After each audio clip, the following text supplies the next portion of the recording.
This is my very first unboxing on YouTube. I was looking for a cute little coin purse, and I have to say that I've always been very intrigued by the little hand that Alexis Bittar uses in her work.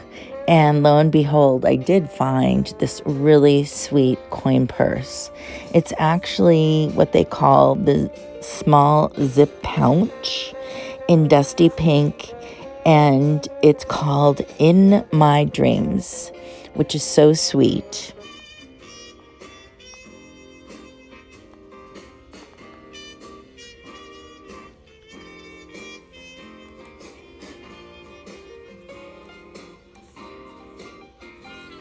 It's a beautiful leather with a roomy inside. It's got a very velvety feel to the inside of the pouch.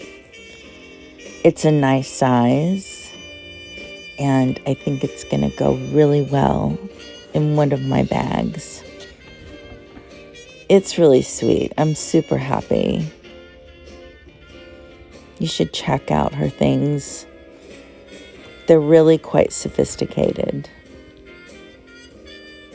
And I hope this hand helps me bring some moolah in.